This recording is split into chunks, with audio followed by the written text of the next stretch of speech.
Welcome to my podcast. Today I'm going to talk about another case which can you see in the clinical setting. So after you introduce yourself, double check the patient name, date of birth as always you agreed. You'll ask the patient, how can I help you today? And the patient would say that, doctor, I just have those rash in my body and I can't link to what might be the reason. And I'm married. I'm in monogamous relationship.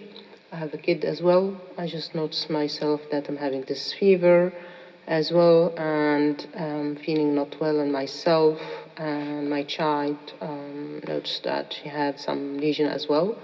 I just want to double check what's going on. So I'll say that the patient, do you have any medical history at all that I should know of? Do you have any thoughts what might be the reason for this lesion? Do you know how it started? You'll ask also if you have any history of flu. The patient might say, I'm having sore throat, I'm having discomfort in my tongue as well. Apart from that, nothing. And you ask if there is any burning sensation in the skin lesion or if there is any itchiness. Patient saying none of that. And you'll ask, do you have, does your partner have similar lesion? Patient deny. You'll ask if there is any medical history of medication being taken or drugs or whatever. The patient says no. You'll ask if there is any history in the family, an extended family, if been visiting someone, exposure to something. He'll deny. And he will just say that I've been traveling abroad recently and I noticed this lesion since then. Once he says so, you'll ask about sexual history as well. You'll ask if he's been faithful, or you're not going to ask, of course, like this, but you're going to ask if there's any infidelity and such, like, have you been in exposure to a sexual relationship while you are traveling? Those sort of things. And of course, you'll give like prompts before that. I hope you don't mind me asking because this is part of the question. By any chance, have you had any sexual contact or sexual relationship? Because certain countries, when you travel, as far as I know, it's legal and just normal. So that's something you just need to put in mind. I will ask if there's any history of diarrhea, for instance, or if because he say he's been traveling, so if there's any history of diarrhea, vomiting, food, if he had tried any food, like street food, stuff like that. The patient say no. And then you will ask them about the lifestyle of the patient, what they do. You say, I'm full-time working in an office. You'll ask about the activity, does he do, and lifestyle, just normal questions on whom he live with. And then you will ask the patient, if you don't mind, I'm going to have a quick look on your skin, and we'll take it from there. So you'll just notice that there are certain macules with certain vesicles along his trunk and also along his palm, his sole. And you will examine them out. You find some shallow ulcers, and then you will examine quickly the upper respiratory system, tummy, and the neck. There is nothing to be felt. So in that condition, you'll start while taking, of course, the history and examining, just putting some differential in your mind and see what clicks or align with the symptom. So I'll just go through them one by one in order just to build up a picture of the condition and what might be. So the patient has shallow ulcers in the mouth. You'll ask, of course, if there is any shallow ulcers in the genital in order to rule out Behçet disease, because we know Behçet disease can have ulceration in the mouth and genitalia and skin rash.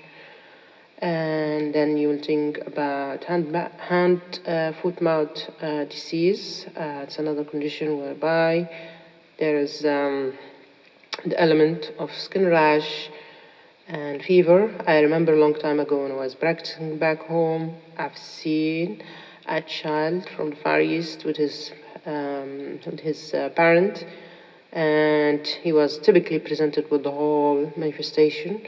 of the lesion, and also it was exfoliating. So I didn't hesitate even to make the diagnosis straightforward, and after a few days he came back and everything was subsiding.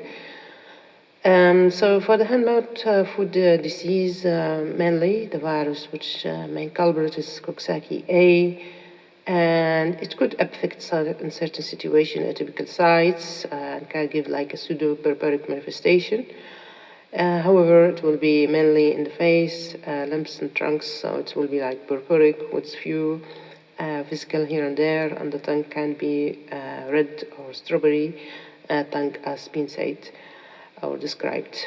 And mainly the diagnosis is clinical, and the treatment, those kind of situations, as I told you about the case I've seen, is just supportive and symptomatic. So if there is any element of pruritus, you give antipruritic creams, supportive, just fluid, and keep the skull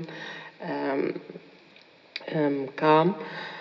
And also you'll inquire about history, because in this condition we could think also of chickenpox, because I say there's macular and vesicular lesion. So in this condition, it's mostly usually in the trunk with various skin manifestation evolving. So you'll ask the man about any history of childhood chickenpox. He might say, yeah, I had it, or he might deny, so that's something you need to consider as well.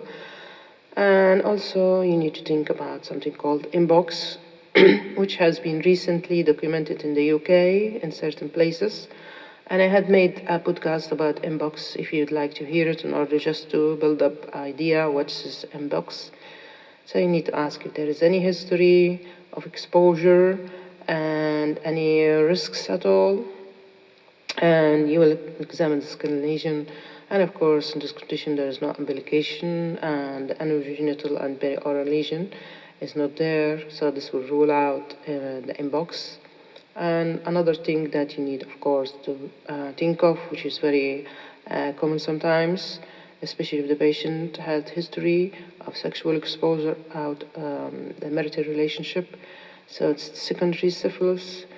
And secondary syphilis, as we know, is mostly affecting the palm and the sole.